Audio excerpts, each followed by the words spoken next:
Lucky Land Casino, asking people, what's the weirdest place you've gotten lucky? Lucky? In line at the deli, I guess? Aha, in my dentist's office. More than once, actually. Do I have to say? Yes, you do. In the car before my kids' PTA meeting. Really? Yes. Excuse me, what's the weirdest place you've gotten lucky? I never win and tell. Well, there you have it. You can get lucky anywhere, playing at LuckyLandSlots.com. Play for free right now. Are you feeling lucky? No purchase necessary. Void where prohibited by law. 18 plus. Terms and conditions apply. See website for details. Hey all, welcome back to the Real Life Pharmacology Podcast. I'm your host, pharmacist Eric Christensen. Thank you so much for listening today. As always, go to reallifepharmacology.com, snag your free Top 200 study guide. It's a 31-page PDF.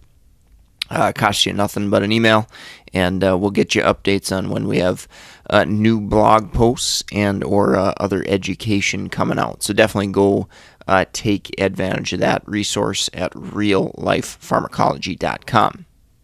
All right, so getting to the drug for the day, we've got Omeprazole. Brand name of this medication is Prilosec. Definitely, I can tell you from clinical practice experience, very heavily used drug and certainly ranks high on the list of the top 200 drugs. This drug is classified as a proton pump inhibitor, also well known as abbreviated PPI. This drug blocks parietal cells in the stomach, and these parietal cells release hydrogen ions, which causes an acidic environment. That acidic environment can certainly lead to symptoms of heartburn, potential for GI ulceration, and things of that nature. So again, that hydrogen potassium ATP pump is what's inhibited, and that ultimately blocks the pumping of hydrogen ions or protons into the stomach, which raises the pH of the stomach and potentially suppresses that acid, which may be causing that pain or irritation in patients that have excessive production. So with that said, what are we going to treat? What are we going to manage? Obviously, things like heartburn, gastroesophageal reflux disease or GERD, peptic ulcer disease, Barrett's esophagus, and honestly, in clinical practice, I definitely see it as a catch-all if a patient is experiencing stomach-type symptoms and they're trying to figure out what's going on. You'll often see these started to help reduce symptoms. Now, that may be right or wrong in certain situations, but definitely have seen it thrown on board quite a bit for various indications. One other one you may see it used for is GI prophylaxis. So this is a situation where a patient may be at high risk for GI bleed. Maybe they're taking an NSAID or higher dose NSAID, for example. Maybe they're on anticoagulation like warfarin or apixaban, for example. These are situations maybe in patients predisposed to ulceration, GI bleed risk, that you may see a drug like omeprazole utilized. All right, so there's a couple of things I wanted to talk about from an onset and administration standpoint. So it is recommended to give a PPI, specifically omeprazole here, 30 to 60 minutes before breakfast or first meal of the day. That's typically the usual standard dosing. I will see I have had patients take it right with breakfast, and it works okay. But ideally, it's going to work best prior to giving it to breakfast. So one practice pearl I'd educate you about is be sure to ask patients, especially non-responders, when they are actually taking the omeprazole. I've had numerous patients take it right with breakfast, and instead of taking it at the appropriate time before breakfast, I've definitely had clinicians and providers increase that dose before asking that question. And I think it's best that we give medications appropriately, the best way we know how, prior to actually increasing the dose. So definitely something to think about there. And we're going to maximize that potential benefit if we give it before eating in the morning there. One other thing that I think is important to remind patients of as well, especially if they're starting new on this medication, that maximal effect of acid secretion may take a little while, so it may take a few days anyway, to have the most kind of bang for your buck on relieving a patient's heartburn or indigestion symptoms or whatever we're managing there. So keep that in mind. And this is one of the reasons you will see it occasionally used on an as-needed basis. But a drug like omeprazole and the other PPIs, they do tend to have a little bit more of a delayed onset of action compared to something like an H2 blocker, for example. So in that as-needed situation, it may not be ideal, but you may get some patients that it does work okay for, or maybe they only have symptoms very periodically and they seem to get by with it. Obviously, we want to limit exposure if that's an appropriate situation for use of PRN, omeprazole, or PPI. All right, so let's talk about adverse effects. Really, in clinical practice, from my experience, I've seen these medications be very, very well tolerated in the short term. Okay, so we're using it for maybe a few weeks, maybe up to 6 to 8 weeks for heartburn symptoms, and they resolve it, and we can get off that medication.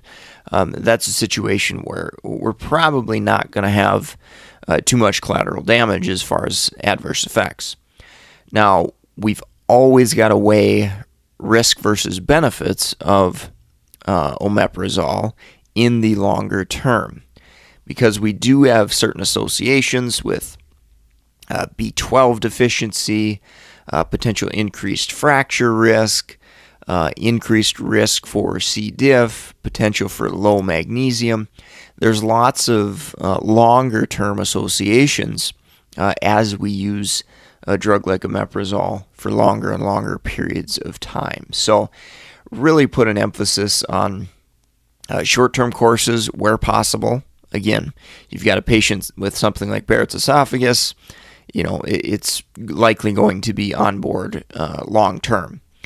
So lower doses and obviously limit the duration of use where possible to potentially reduce the risk of some of those longer-term complications. All right, so let's take a quick break from our sponsor and we'll finish up with drug interactions. If you're in the market for pharmacist board certification study materials like NAPLEX exam, ambulatory care, BCPS, medication therapy management, or the geriatric exam, definitely go check out meded101.com/store. In addition, if you're a healthcare professional, maybe a nurse, med student, physician, and you're looking for a better resource on drug interactions or things of that nature, we've also got Audible books, which are free if you've never tried an Audible book before. So definitely go take advantage of that. You can go click on the links at meded101.com/store and get access to those resources. In addition, we've got Amazon books and links to other content as well. So again, go support sponsor, meded101.com/store, STORE. All right, so finishing up on drug interactions. The first thing that you need to think about when we think about omeprazole is CYP2C19 inhibition. And in clinical practice, there's a couple of really common examples that definitely will come up. So omeprazole being used with clopidogrel is something I have seen used quite a bit together. It's still, at this point, pretty clinically controversial how much of an impact that it has on overall effectiveness. In my mind, I generally try to avoid it, that combination if possible, just because it is kind of a little bit of a clinical gray area as to how much effect that has. So how that works is omeprazole inhibits CYP2C19, and by inhibiting that enzyme is responsible for activation of clopidogrel. Clopidogrel is what's called a prodrug, and so it's activated by CYP2C19. So by blocking that enzyme, we could potentially lead to the effect of reduced effectiveness. Now, that could be a problem if we're trying to manage heart attacks, strokes, and trying to prevent those things if clopidogrel isn't working as well as we would like it to work. So again, clinically, it's controversial. There's been some evidence both ways as whether it impacts patients or doesn't impact patients.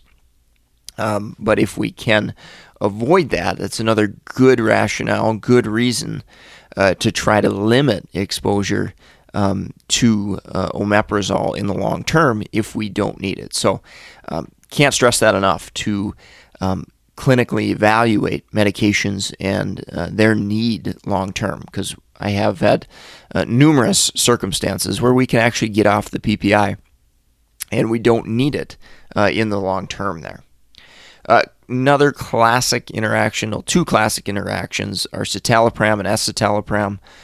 So brand names there are Celexa and Lexapro, a couple of antidepressants. And inhibition of CYP2C19 can lead to higher concentrations of these drugs. So you're more likely for adverse effects from these medications. And there has been evidence of increased QT prolongation from higher concentrations of these drugs. So citalopram actually has a limit or recommended limit on the dosing of maximum of 20 milligrams per day in a patient who is taking omeprazole with citalopram there. One other medication, probably less common, I see it in clinical practice, much less common than citalopram or clopidogrel, is xylostazole. It's a drug that can be used for intermittent claudication, but its concentration, similar to citalopram, can be increased with the use of a drug like omeprazole. And then I think the other most notable clinical interaction with omeprazole, and this is true of multiple antacid suppressing or acid suppressing medications. Some drugs require an acidic environment for absorption. So a drug like cefuroxime, that's a cephalosporin antibiotic, mesalamine, and iron supplementation, for example, these all need that acidic environment, or it helps absorption and efficacy to have that acidic environment to ensure that these drugs work the best, or work to the best of their ability there. So I did do a recent blog post on this. So that's titled, and it's over at meded101.com, the blog. You can find that high pH reduced absorption of these drugs is the name of the article. And I list off 5 or 6 examples there of common medications that need that acidic environment. So you can swing over and check that out if you wanted a list of a couple more there. But got to remember that when we increase the pH of that stomach, we can impact the absorption of certain medications that I mentioned there. So I think that's going to wrap up the podcast for today. Hopefully you picked up on some clinical practice pearls. Again, omeprazole, a very commonly used drug. And if you enjoyed the podcast today, leave a rating, review. Share us with a friend, a colleague, a student, preceptor that you're working with. Definitely share us and help spread the education. Support the sponsor, meded101.com/store. Any of the links you click there goes to directly financially support the podcast and help keep it free and educational for all to enjoy. So I'm going to sign off for today. Thank you so much for listening. Go snag your free PDF at reallifepharmacology.com. And I hope you have a great rest of your day. Hello, it is Ryan, and I was on a flight the other day playing one of my favorite social spin slot games on ChumbaCasino.com. I looked over at the person sitting next to me, and you know what they were doing? They were also playing Chumba Casino. Coincidence? I think not. Everybody's loving having fun with it. Chumba Casino is home to hundreds of casino-style games that you can play for free anytime, anywhere, even at 30,000 feet. So sign up now at ChumbaCasino.com to claim your free welcome bonus. That's ChumbaCasino.com and live the Chumba life. No purchase necessary. VGW. Void where prohibited by law. See terms and conditions. 18+.